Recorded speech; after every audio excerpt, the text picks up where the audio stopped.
So I'm very pleased to introduce Gabriel, who is excellent Haskell programmers, and probably you from the Haskell community knows him very well from his excellent blog posts and everything. But today he's talking about Nix, and he's also talking about we titled Nix under the hood. So we'd like to see what's inside in the Nix. Yes. Thanks. Thank you. Before we thank Takt for graciously offering to host this meetup and giving me a chance to meet and speak with all of you. Sorry I got here a little bit late, but I hope to talk with all of you after this. I have plenty of time to stay afterwards. So my name is Gabriel. I'm a software engineer at Awake Security, and we use a lot of Haskell and Nix too. I like to blog a lot about Haskell, but I like to also secretly espouse Nix as well because I'm very passionate about it too. This talk is designed towards people who are considering using Nix in a commercial setting and maybe a little bit scared to do so because perhaps you don't know what you might do if things go wrong, or you're worried that you may be put on the spot and you don't know how to debug things or deal with the unhappy path of using Nix. So the goal of this talk is to give you a more low-level understanding of what happens under the hood in Nix so that if things go wrong, you can feel more confident that you can step in and fix things yourself. So the goal of this talk is to make it so that you can use and debug Nix more effectively. And we're going to do that just by studying how Nix works under the hood. We're not going to dive into any one particular topic in detail, with one exception, which is the Nix derivation format, which I feel is really fundamental to understanding how Nix works under the hood. It's also not going to talk a lot about Nix, the programming language. Instead, I'm going to talk more about everything underneath it, and also just sort of the tool chain surrounding the Nix ecosystem. So this talk will be divided into 3 sections, and these 3 sections correspond to the rough 3 logical progressions of a Nix pipeline. Nix you can think of as having 3 stages. So first is actual Nix source code. So that's the front end that you work with, the programming language that you use to assemble derivations. Then there's the actual derivation format, which is not the same as Nix programming language. This is the really key thing to understand if you want to get better at using Nix. And this is also kind of the thing that differentiates Nix from other build tools, as we'll see later on in this talk. And then so every Nix expression gets converted to a derivation, and then derivations are, so you can think of it as like recipes for how to build things. And then the final stage is to actually build it, and then that gives you build products like binary executables or libraries or text files or NixOS system configurations. And conceptually, everything in the Nix ecosystem works this way, whether you're building a single file or a package or a NixOS system or a NixOps cluster, everything goes from a Nix expression to a derivation to a build product. So understanding that pathway for everything that you build will give you a much better mechanical understanding of how things work in Nix. And the way I'm going to organize this talk is a way I like to organize the documentation of my libraries. Very often, I like to make an analogy to a Haskell library. I like to take each type in the Haskell library, and I like to say, how do I produce a value of that type? How do I transform values of that type? How do I consume values of that type? And so we're going to use a similar approach to explore the Nix pipeline. So for all 3 stages in the pipeline, which I just introduced, we'll talk about all the ways that you can produce, transform, and consume those 3 abstractions. And the reason I like this approach is not because it's necessarily the clearest way of explaining things, but ensures that it's the most complete way of explaining things and ensures that you don't miss something along the way. Any questions before I go on to the first section, which is about Nix source code or Nix expressions? No? Okay. So a Nix expression is the user-facing front end to the whole Nix ecosystem. It's a purely functional programming language. So it's purely functional code written in the Nix programming language. And Nix expressions can import other Nix expressions stored within files. And so the universal interface to Nix is strings, not files, because any string can always import a file. And so very many things also can allow you to just add inline Nix expressions, like at the command line or in a Hydra web interface or so forth. So always think of strings as the universal input to a Nix program. So an example of strings being a universal interface, so a typical command like nix instantiate example.nix, you could also rewrite it as a nix expression. So nix instantiate the expression, import the file ./example.nix. Being able to convert every expression to the corresponding string literal will come in handy when you're debugging, because very often when debugging a system that's been broken in some way or has a cache miss or it's not building, it's very handy to be able to just write very long inline nix expressions on the command line to debug what's going wrong. So because strings are the universal interface to nix, anything that can produce a string can produce a nix expression. So obviously text editors can produce strings, duh, and command lines can produce strings. Also, Nix provides a very handy Nix REPL, which basically provides a constant command line for evaluating Nix expression, which is very handy for exploring how Nix works. But another way that you can generate strings is Nix expressions themselves. So if you build a Nix product, the result of the build can be a file containing a string, and you can import that just like any other Nix expression to generate yet another build. Is that considered okay, or is that like an anti-pattern? So that's a very good question. So the repeat for the recording, is it okay to import from a derivation? I would say it's necessary in at least one case for commercial Nix development. And most cases where it causes problems, it usually means you're using Nix architecturally wrong. And I'll explain that a little bit more. So the problem with import from derivation is that Nix can't easily tell what are the full set of build time dependencies of your thing. So for example, if you want to take something and you want to build it on another system, right? Normally, if you did Nix copy closure or some derivation to that system, it'll pull all the derivations of build time dependencies, right? But if you import from derivation, there may be hidden build time dependencies that were from the derivation building that Nix expression. Also, in general, it means that evaluation is no longer safe, because you could end up normally evaluation you think of as like a dry run in Nix, right? But if you can trigger a build in the course of evaluation, then it's not really a dry run anymore. So there are some downsides for import from derivation, but I still think there are some cases where it's absolutely necessary. And I'll show one example of that later on in this talk. So obviously, you can check out text strings from a Git repository, and this is a very powerful in conjunction with import from derivation. So very often you'll have a Nix derivation which checks out a Git repository which contains Nix expressions, and then you'll import from that. And so I'll show an example of that later on in this talk. What I'm not going to cover is Nix channels. So that is a way you can get Nix expressions. I actually really discourage this for commercial development, mainly because it's really difficult to get every person in a company on the exact same version of a Nix channel. So I think there's a better way of sharing code than using Nix channels. It's also really poorly documented how you actually build your own Nix channels as well. Did you have a question? That was going to be my question. Does that include Nix channels generated by Hydra? I don't know. So I am familiar with the fact that Hydra generates channels. I never actually tried to use that feature yet. So maybe it would actually work better that way. The problem with that is generally, I prefer build processes that are just one step, meaning that if you check out the repository and you run Nix build, you're done, as opposed to check out the repository and also configure your Nix channel correctly, and also download some meta tools from Hydra. That's something that leaves more room for error for users. So I prefer to put as much of the build in version control in the repository itself rather than in meta processes outside of the repository, if that makes sense. Also, HTML form input like the Hydra web user interface is another way you can inject Nix expressions. For example, Hydra lets you put inline Nix expressions. I've used that in Anger at least once in the past. I don't recommend it, but you can do it. Okay, so here's a really trivial example, right? So if you were to save this expression, 2 + 2 to a file name add.nix, and you say nix instantiate eval add.nix, it'll evaluate 4. And the only thing I want to point out here is that Nix is like an actual programming language. You can use it to do things other than build things, right? You can just evaluate pure functions because it's got addition, it's got records, and other stuff in it. So I don't know really why you would want to do that, because I would rather use Haskell if I wanted a pure functional language that just evaluates things, but it's there.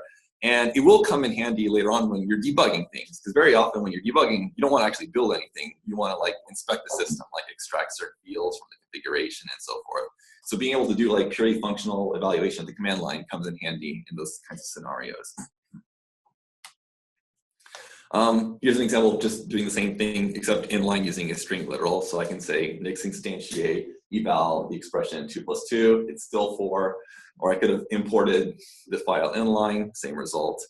And if you want to do this repetitively, instead of calling nix instantiate over and over, you can use the nix REPL, and then that's basically the equivalent of when you type an expression, it's as if you had just nix instantiated that expression just to evaluate it. I'm abusing terminology because instantiate does not mean evaluate in Nix, and I'll explain more precisely what it does mean in a couple more slides. But the point is, if you want to iterate rapidly on evaluating Nix expressions, the Nix REPL is a very handy tool for doing so. So now here's an example of import from derivation.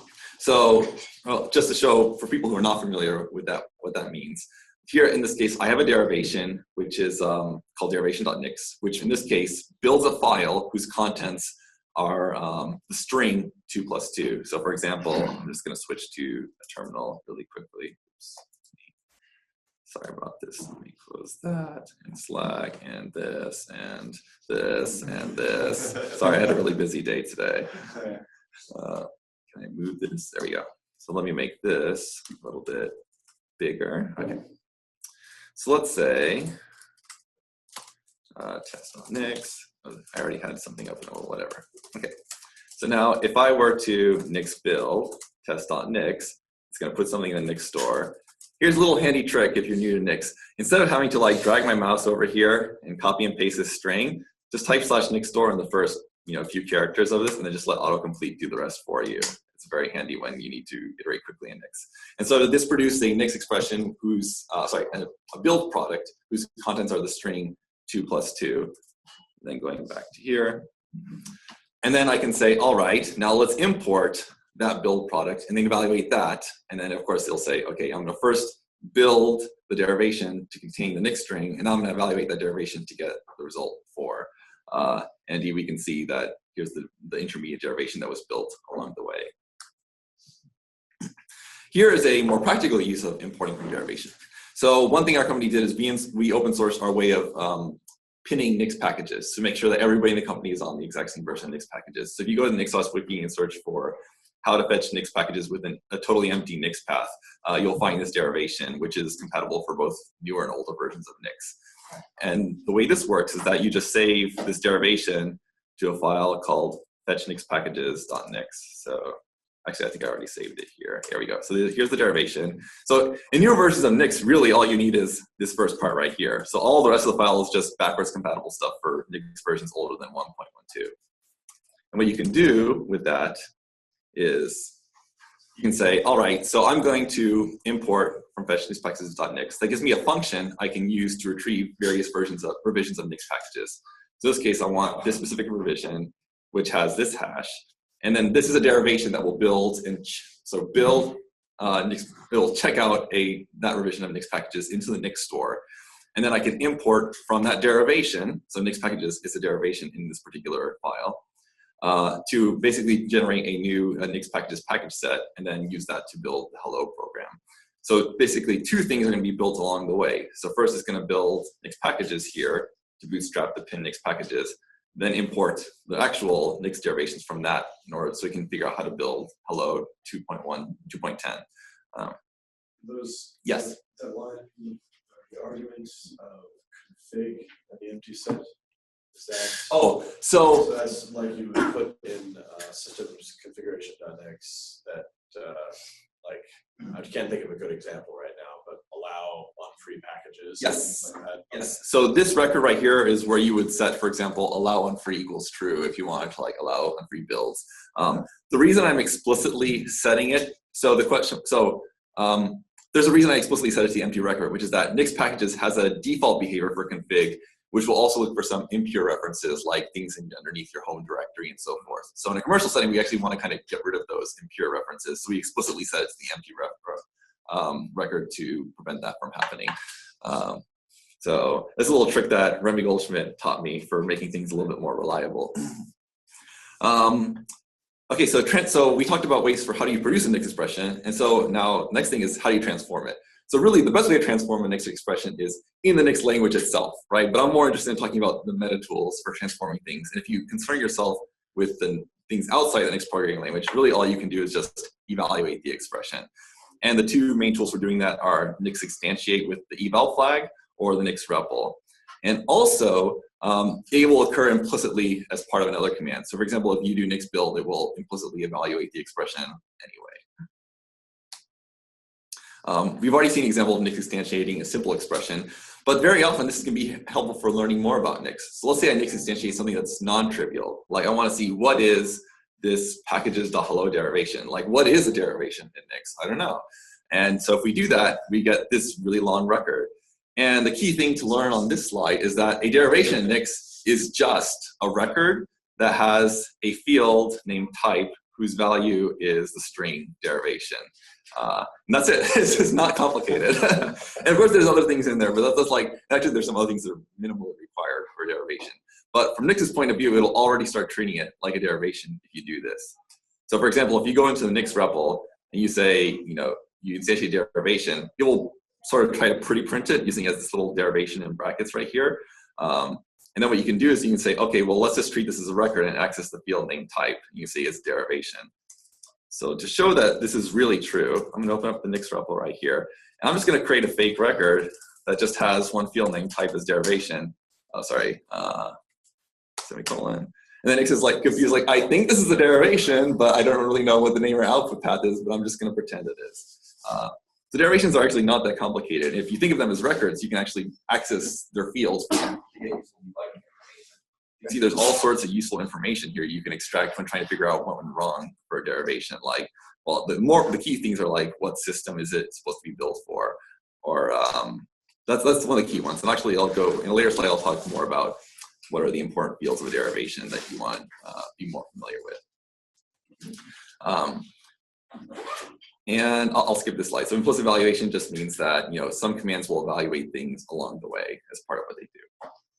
Now let's talk about ways to consume Nix expressions. So really, besides like evaluating it in a purely functional way, all you can do to consume a Nix expression is to instantiate it. And instantiation means that if the Nix expression evaluates to a derivation, which is just a big record, then it will transform that record into a .drv file in the Nix store.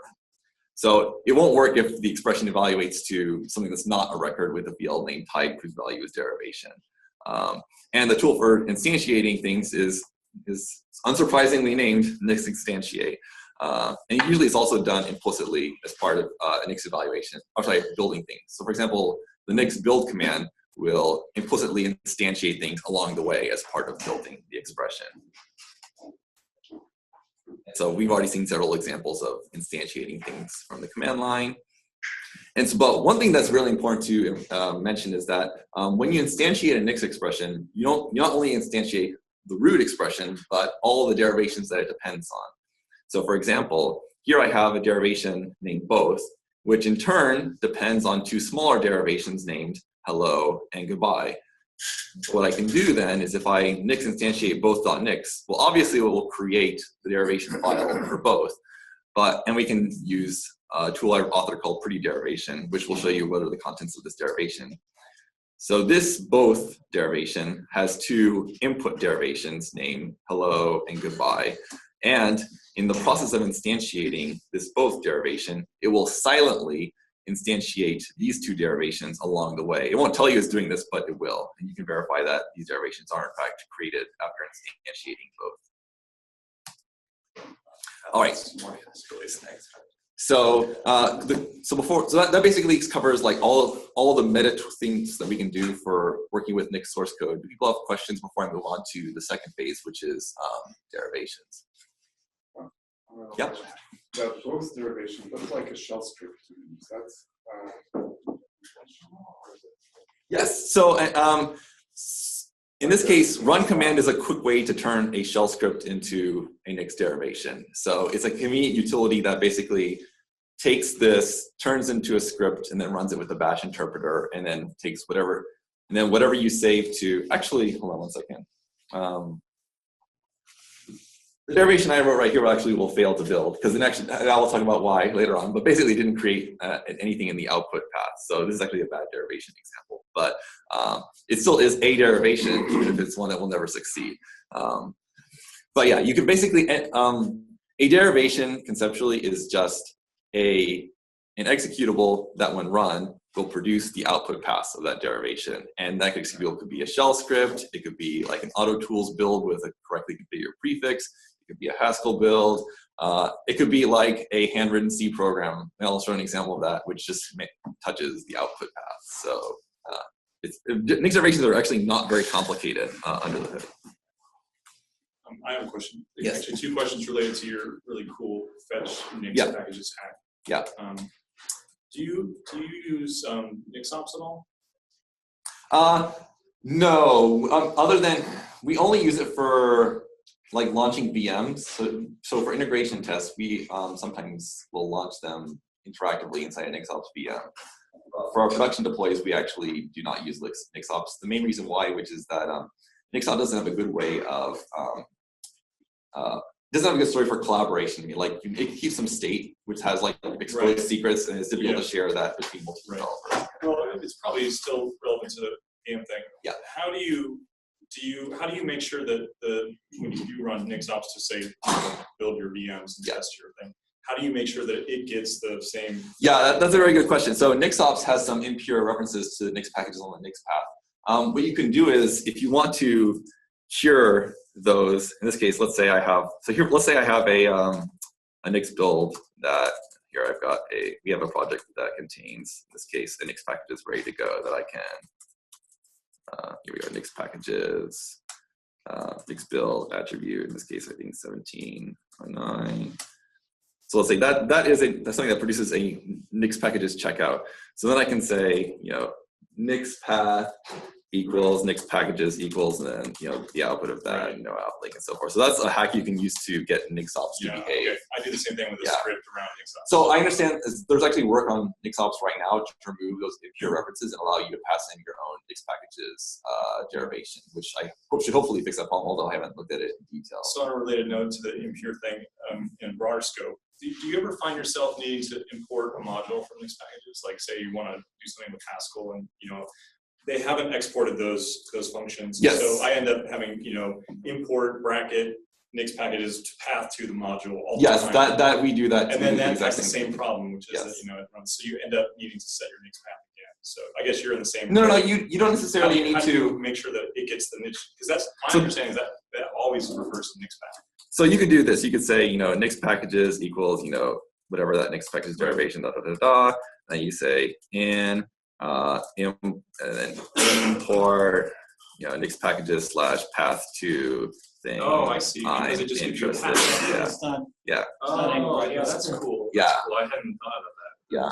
Yeah, I mean that's a weird thing about this when you realize that things like that it's just a string which is going to use as a path. Right. So all right, yeah. Cool, thanks. Okay. Any other questions before we go on? Okay, good. Where was I? Oh, here we go. All right, so what is a derivation? A derivation, you can think of it as a language-independent recipe for how to build a path. The really key word is language independent. There's actually nothing Nix specific about the derivation format, and I'll show you what that looks like in later slides.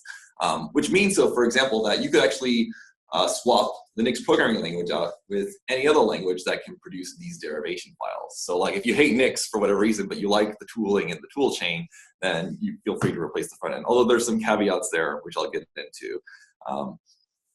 The second thing is that it builds a path, and a path can be either a single file or it can be a directory tree. And the only requirement is that it's just an executable that when run produces some predefined path.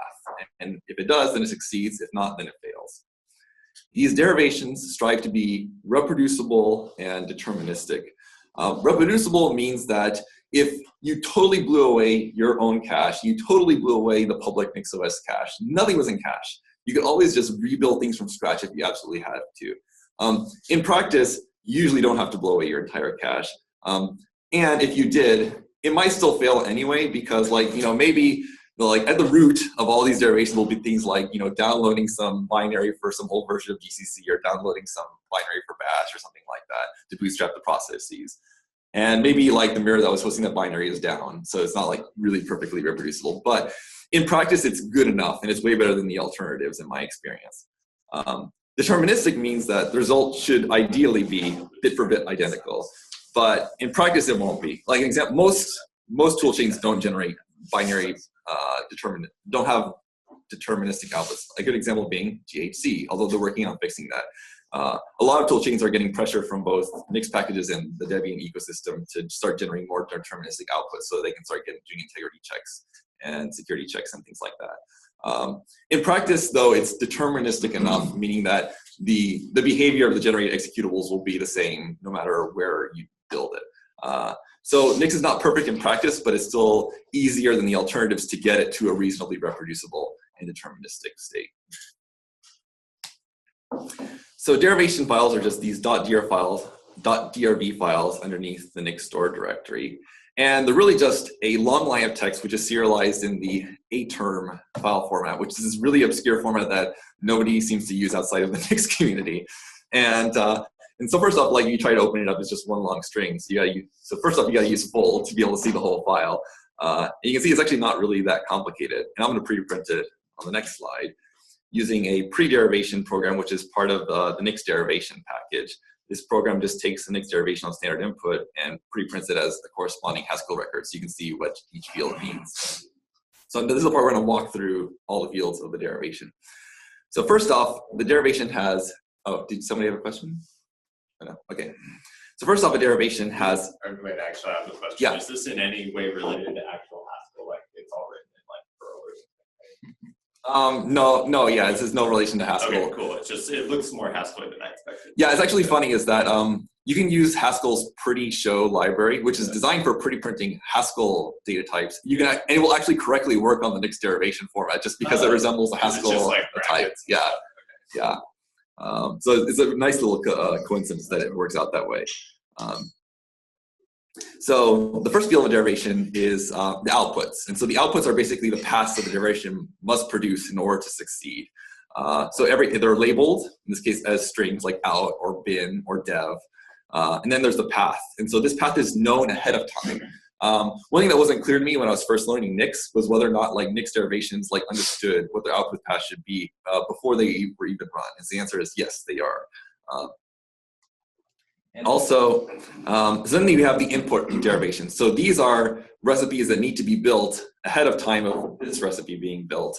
Otherwise, it will fail because they're not going. It needs them. They're not going to exist. And also, which specific outputs of these recipes that we're depending on, because so a recipe can have more than one output. So, for example, like a Haskell build might have an output, a normal output, and then one for the man pages or for the haddocks, or I forget exactly what they are. So you can be specific about which one you care about, so you have a more granular build graph. How do you? So you can specify that in the Nix language. Yeah.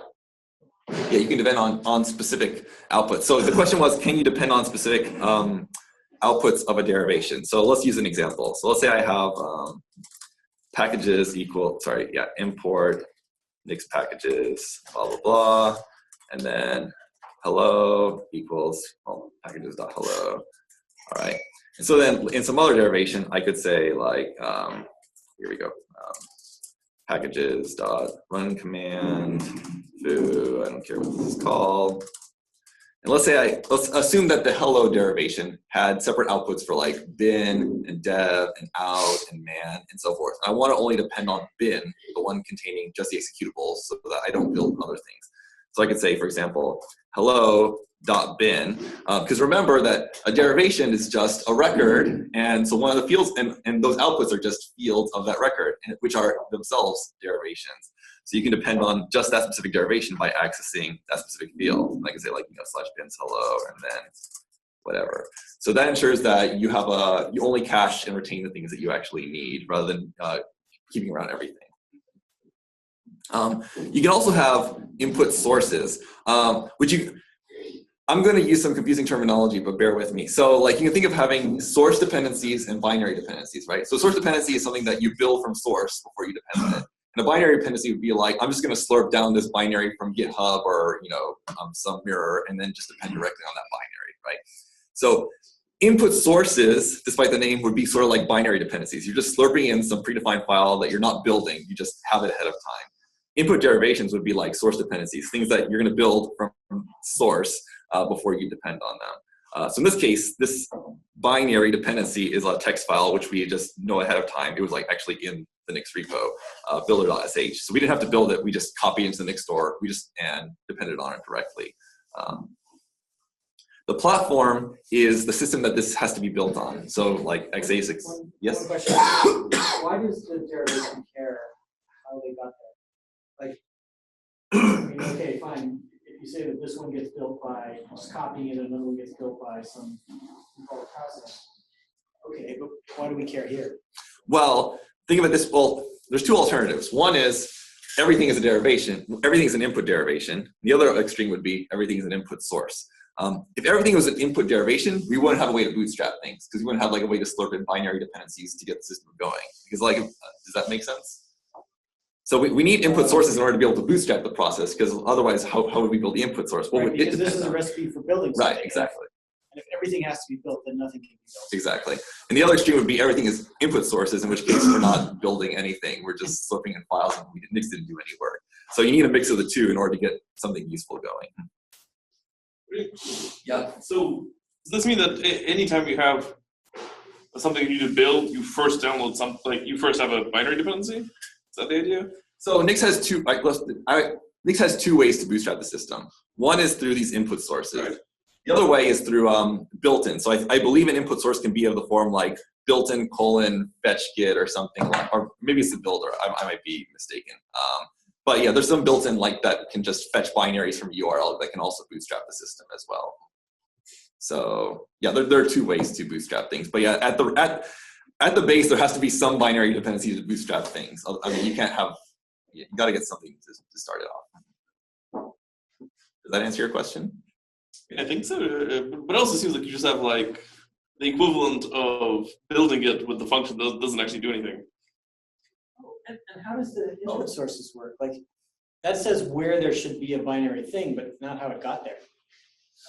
Yes, so in this case, Nix will so when you when you instantiate a Nix expression that has, and actually we'll show an example of this in a later slide. If you instantiate a Nix expression that contains like a reference to a relative text file, it will add that directly to the Nix store and then replace the reference with an input source like this. So it happens magically under the hood as part of instantiation. Yeah. So if you were going to do something else, would there just be like a different constructor that wasn't file path there? I don't understand. I don't know. Never mind. Okay. It's not. Yeah. And so this is where the actual meat of the recipe is. So every recipe has the executable you run, the command line arguments you pass that executable, and then the environment that you use for that executable runs in. So conceptually, you could use all three of them to configure the logic of your executable. Like you could configure the logic just by changing what executable you run, or by changing the command line arguments you pass to it, or by changing the environment. In practice, the vast majority of Nix derivations configure their logic solely using the environment. It's extremely common to just have bash being the executable. It's interpreting a standard builder script, and then the environment contains all the logic for how to actually build the derivation in this case. In this case, all it's doing is just fetching some file from a mirror. Although in the later slide, I'll show an example of not using bash and not using that specific builder script. Okay, so we already walked through the key components of the derivation. So the main way you produce derivation, we already covered this. It's just Nix instantiate. You give it a Nix expression, and and that will generate a derivation file in the Nix store. But you can also do it manually. And so this is going to give us an example of like how we could do things from scratch. So let's say I just want to bootstrap things using this touch executable. So if you remember, the way every derivation just has to produce a file corresponding to whatever the expected output is. And in this case, every output, and actually I forgot to mention this, in every derivation, each output is also added as an environment variable to the derivation. So the derivation can know what output path it needs to write to by accessing that environment variable. In this case, we're going to write a C program that's going to do a lookup, say, what is the environment variable out? We're just going to touch that file by opening it and closing it. And then that's going to be our derivation. It's just going to create an empty file for the output path. So I'm going to hand compile it, not using Nix, just like from the command line. I'm going to use GCC, compile it to a touch executable. All right. And then I'm going to create a hyper minimal Nix derivation using the Nix derivation built in. And it minimally needs 3 fields. So one is the name of the derivation. In this case, I'll call it empty. Then the system it needs to build on. Actually, you could use built-ins.current system, so it's always the right system for your current one. In this case, I just said x86-64 Darwin. And then finally, the builder, which in this case is the actual executable. And so somebody asked, like, where do input sources come from? If I include a relative or absolute path to some file in a Nix derivation like this, then under the hood, what it's going to do is nixstore add this file to the nixstore and replace the reference, this builder reference, with the path to that file. So let me show you an example of that. So let's exit out of here. So here I have the C file, right? So I can say gcc touch.c output to the touch executable, and then here's the empty.nix derivation. I can say, nix instantiate, nix instantiate empty.nix. Okay, that gives me the following derivation. And what we can do, is we can see, okay, what derivation did it generate? And here we go. Here's the input sources. So what it did is it took this touch executable right here, copied it here into the Nix store, and replaced it with an input source input. And we can actually see that it was the exact same result as if we had done Nix store add touch, and then basically adds it to the Nix store and gives us the Nix store path that references to that. And it's the same path that Nix instantiate generated for us automatically. And the platform is x86-64 Darwin. Our builder is touch, because that's what we said it would be. It takes no command line arguments. And the minimal environment that's passed to every derivation is the path to the builder as a builder environment variable, the name of the derivation, all paths, in this case just the out path, and then the system field, and then any other environment variable. And so anything else that we add to this derivation record, so every field that we add to it will be added as an additional environment variable to that derivation automatically for us. Another way you could do it is you could just skip Nix instantiate altogether, and you could directly add the same derivation to the Nix store. This is very unsafe, but you can do it. So for example, I could just say, I'm just going to save this derivation file to this very long string to empty.drv. I can just say Nix store add empty.drv, and I can build that, and it will work. And the only reason it works at all is because it had no dependencies. If it had dependencies, you'd have to make sure that you had added them ahead of time, because Nix store add is not going to do that correctly for you. But let's just verify that it doesn't, in fact, build something. 681B7. There we go. And yeah, it works, and it generates a totally empty file as its build product. There. So it's not safe because it doesn't automatically handle instantiating your dependencies for you like Nix instantiate does. But this, like, if you wanted to implement your own fund for Nix, you could conceivably do this yourself. So derivations, there's really not a lot of useful ways to transform them other than just copying them between machines using Nix copy closure. So this is a very handy thing to do. I'll show some examples of why in a second. So basically, Nix copy closure, you just tell it what machine you want to copy to, like Gabriel@example.com, and then the path of the derivation that you want to copy over. It will copy over that derivation and all derivations that it depends on. And so those derivations that it depends on are build time dependencies that you're copying over. In fact, this is basically how Nix delegates builds to other machines. It basically is, you just take that build, copy the derivation over, and then you just build it there. And I'll show a worked example of that on a later slide. As far as consuming derivations, the most important way is Nix store realize. I'm going to go into more detail in just a second.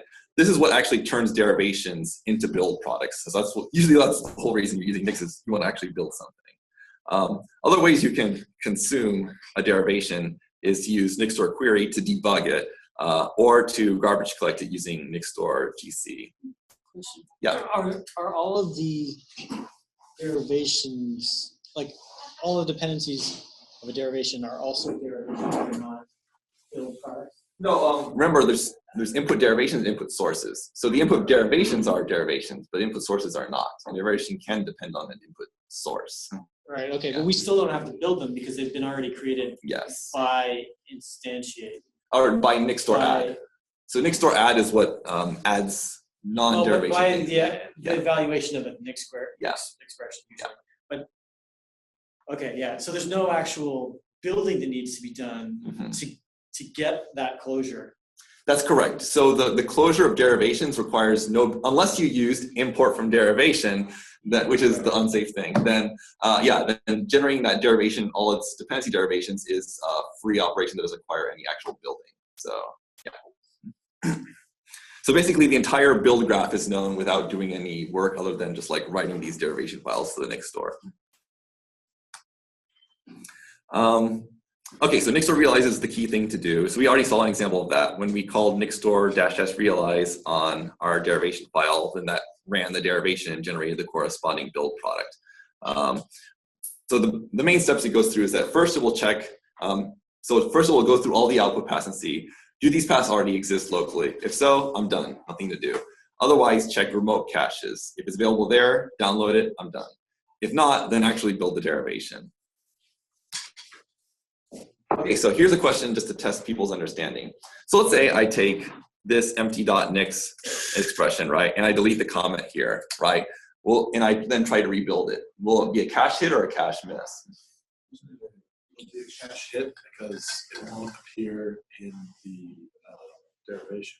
That's correct. So it'll be a cache hit because it has no effect on the derivation, right? So Nix is a purely functional language. As long as it evaluates to the same result, same resulting derivation, then nothing changes about the result. And comments obviously don't affect what it evaluates to. So that's a very important thing to keep inside your mental model. Yeah. But if you had, I don't know, like a hook in your Nix expression, right? If you said like before install, like search for these things or do a bunch of complicated crap, and you had a comment in there. Yeah. Is that yes, that's correct. Yeah. So to repeat for the recording, let's say you had, let's actually go back to our old example right here. Like in inline builders. Yeah. Yeah. So basically you have something like, if I had packages dot run command, oops. I said something like, echo foo. And if I put a comment here, then that will persist the derivation and change the cache and so forth. So it would be better if I put the comment actually here so it doesn't affect the derivation. Yeah.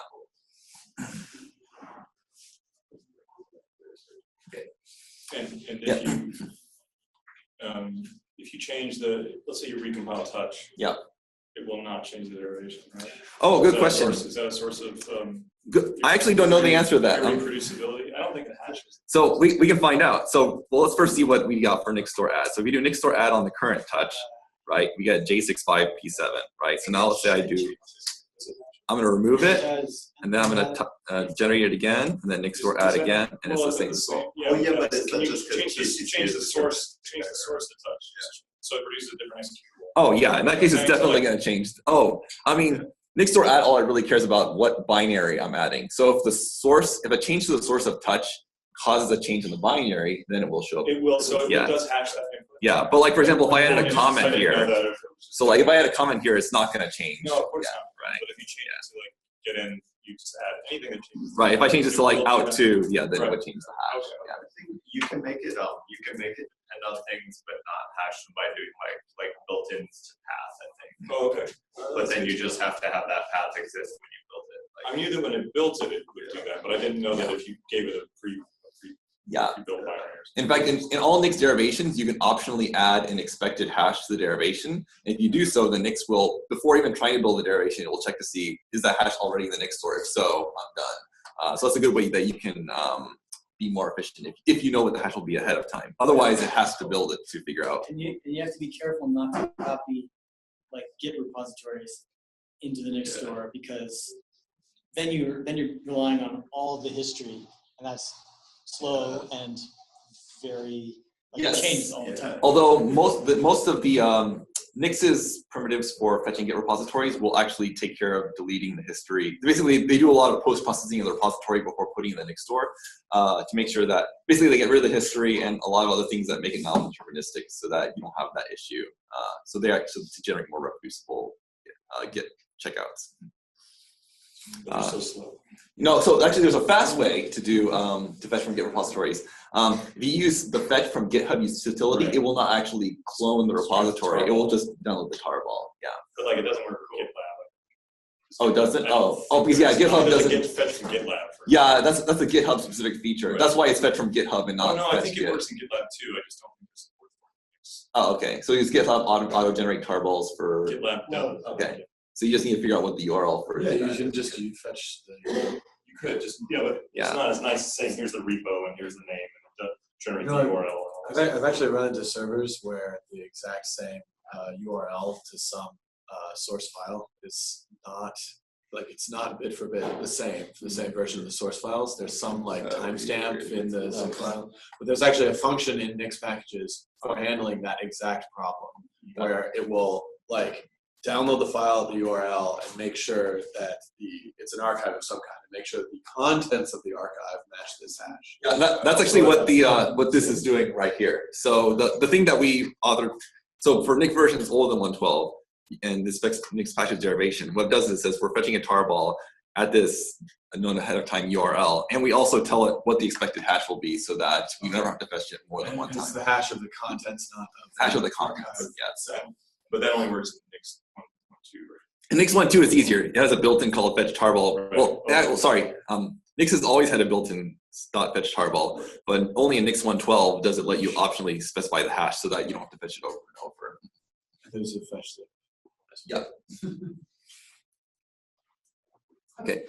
Another thing that's important is that the hash of a derivation is based off of the recipe, not off of the final contents. This is something that really confused me a lot when I first adopted Nix. Is that is a hash of the derivation. So only if the derivation changes does the hash change, which means you could have like a totally non-deterministic derivation that uses like just writes the current output of date to the output path. And Nix would be like, oh, it's a cache hit because the recipe hasn't changed yet, right?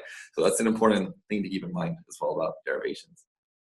Is there any way to be stricter about it? Like if you wanted, like, I imagine you could hash like everything except the actual final output hash or something. The only way you can be stricter is if you specify what the output hash is, because then Nix will check that the result matches the expected hash. If you don't provide the output hash, then it's up to the author of the derivation to make sure it's deterministic enough. Very cool. Yeah, exactly. So you can also query derivations dependencies. This is very handy when trying to figure out, for both debugging, like why am I picking up unnecessary dependencies, or to debug cache misses.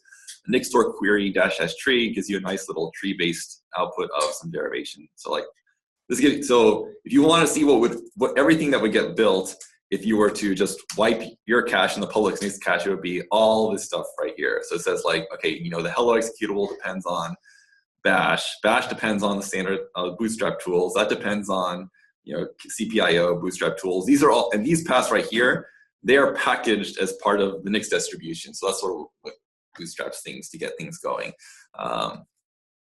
So yeah, that's what's happening under the hood. And these are all, sorry, the dependencies of derivation are always build time dependencies, not runtime dependencies. You can also query derivations, reverse dependencies as well. So you can see, like, if I were to change this derivation, what would be rebuilt downstream of me? And you can use --query refers closure. And so that just does it in the opposite direction. So you can see everything that depends on the make dir executable, and it's quite a lot of things because everything makes directories as part of the derivations. So one tool that our company author called NixDiff is a useful tool for comparing two derivations to give you a rich diff of why they differ. The thing we use it most for is, so I remember how I told you that in Nix, everything is a derivation, and that includes, for example, NixOS system configurations. So one thing we'll do at work is if we're changing a system configuration, we can just compute the derivation before and after the change and use NixDiff to tell us to see if the change to that derivation is what we expected it to be. So for example, this example right here is comparing two derivations for a NixOS system. The first one is a blank NixOS system, which just has like SSHD. And the second one is the same system where I've enabled the Apache Kafka service. And then we can see all the changes. So it says, okay, these two system derivations differ because their dependency name etc differs, because their dependency name dbus1 differs, because the dependency name system path differs, because we added the Apache Kafka executables to the system path. Same thing right here. So the system units of system D units changed because we added a new Apache Kafka service to the system. And similarly, the user groups specifying, you know, the users on the system changed because we added a new Apache Kafka user to the system, which is necessary to run the Apache Kafka service. So NixDiff is very handy to make sure that the changes that you're making are the ones you expect to the system. Another handy use of NixDiff is if you get a cache miss and you don't understand why you got a cache miss, just compare the two derivations, so you can see exactly what changed, so you can figure out what went wrong. Most common reasons for cache miss are things like building with the wrong platform, that's very common, and building with different versions of Nix packages, that's another very common reason for differences between dependencies. And then lastly, of course, you can garbage collect derivations when you're done with them. So nixstore-gc will delete any derivations which are not reachable from a garbage collection route. And you can list all garbage collection routes using nixstore-gc print routes.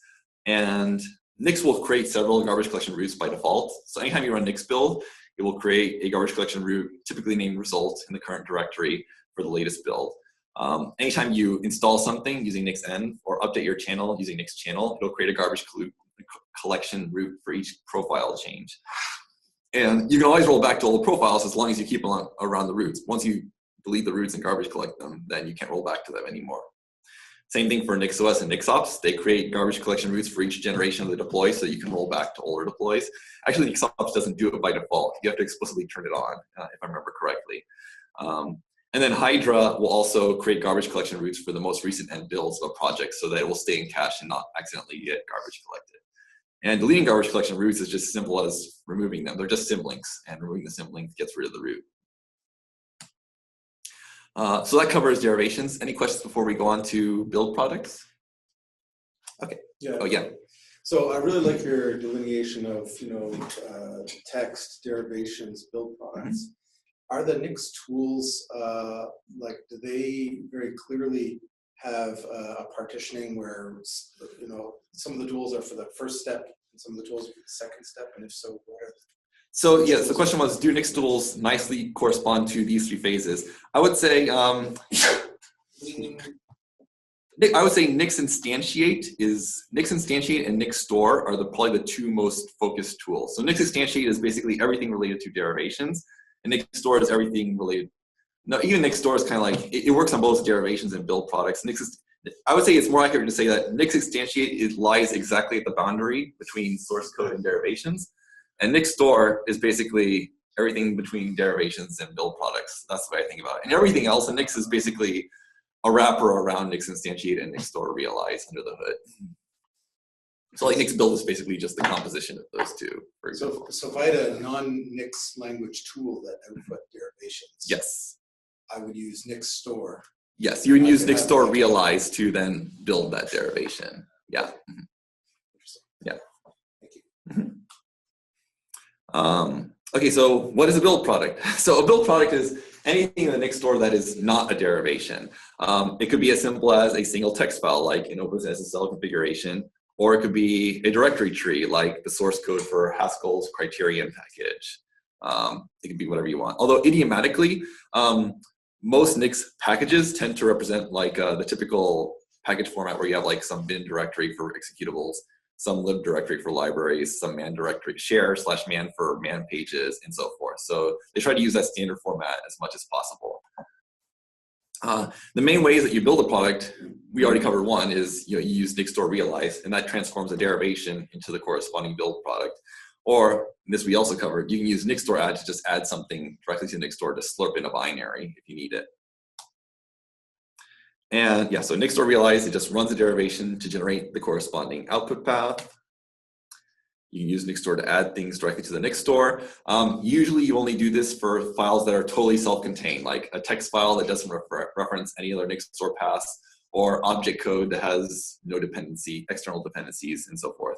Actually, we kind of cheated, so like that touch.c file I added actually did have some impure dependency, if I remember correctly.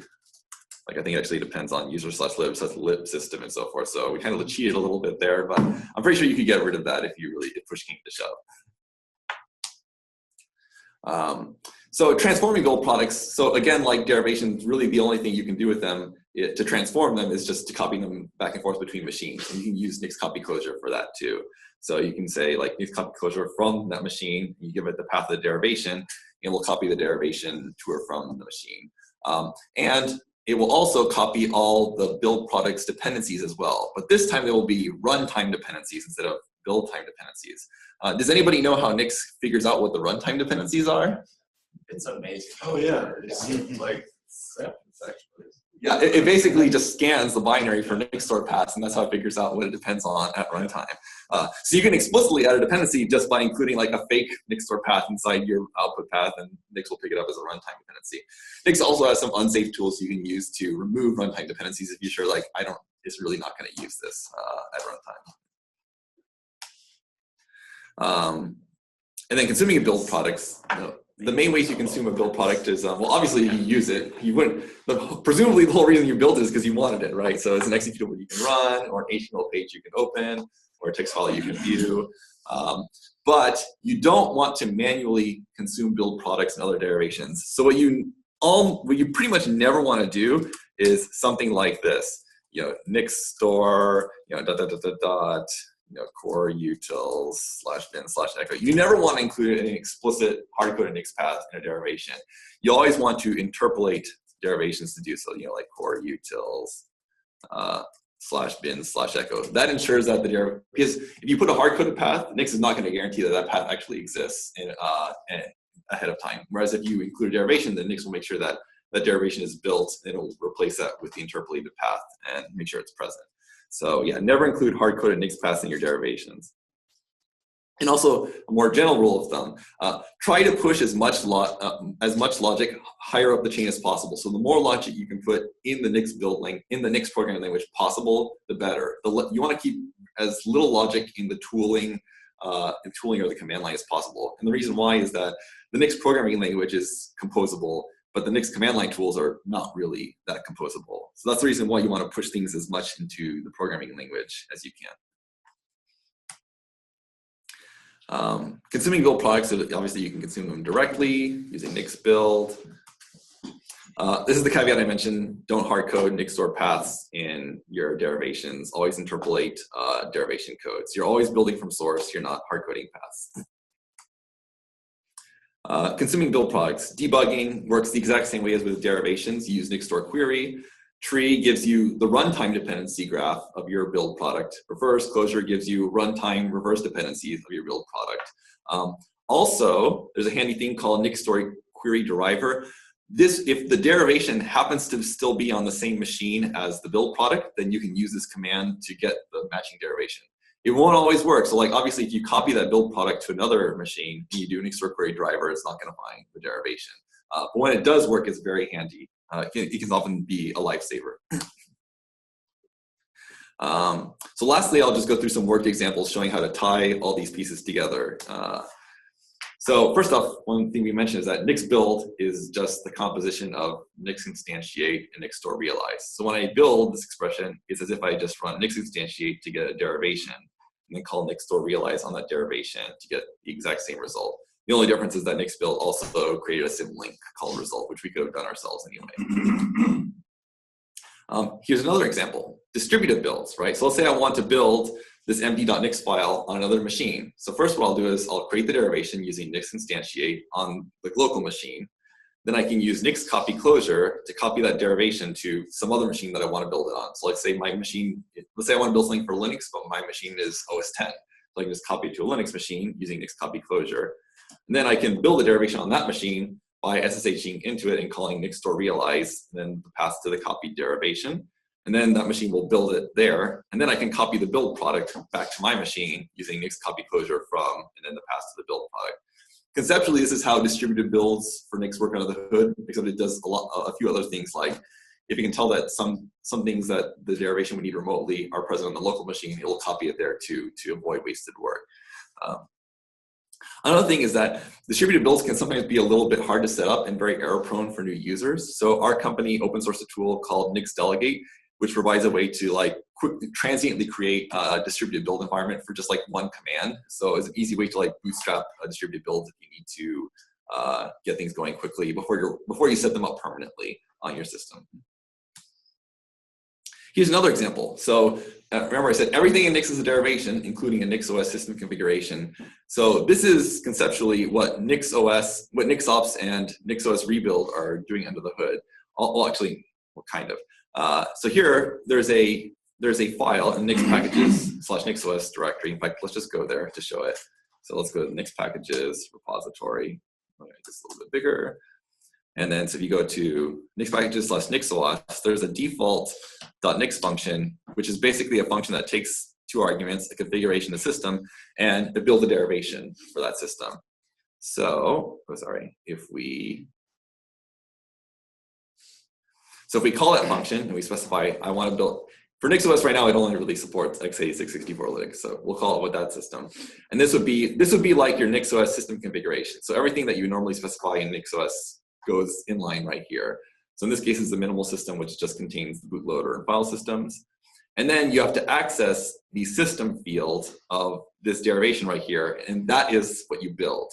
So if I nix instantiate system.nix, that gives me the derivation for a system. And if I build that, it will give me a path. And we can actually see what is underneath this path right here. So let's do tree, that path. Oh, sorry, that was the derivation. Oh, this is just an example of, wait, sorry, here it is. Tree, that path. So you can see it's basically a compressed system ready to be booted by the Linux kernel. The really important file in here is this bin/switch to configuration file. This is the file that NixOS rebuild calls whenever you do like NixOS rebuild switch, NixOS rebuild boot. So all you're really doing is you're building that closure, and then you're calling that switch to configuration file with either switch or boot or test and so forth. And that's what actually deploys the system to it. So in theory, you could actually just do everything that NixOS does manually using the tools that we just covered today. So you can just say, let's instantiate the system that gives us this derivation. Let's realize that derivation to get us the build product. Now let's use Nix copy closure to copy that build product to the remote machine that I want to deploy. Then on that machine, just call the bin switch to configuration underneath that build product directory with the argument switch, and I've just deployed my NixOS system without even using the NixOS rebuild tool. And our company open sourced a tool which basically automates that process for you called Nix deploy. So if you don't want to use NixOps, but you would like to automate that process, you can use this tool for that purpose. It also does some nice things like automatically taking care of like generating and exchanging signing key pairs for you for the Nix copy closure step and so on. All right, so Nix conceptually operates at 3 layers: expressions, derivations, build products. If you're fluent at it, and it's important to keep those 3 layers separate in your mind so that whenever you debug something, you can easily understand what layer the problem is happening at and what layer the resolution needs to occur at. So hopefully this will make it easier for you to debug build failures and debug cache misses, integrate with your company's existing tool chain, and also just sort of use Nix more idiomatically as well. And that's it for the talk.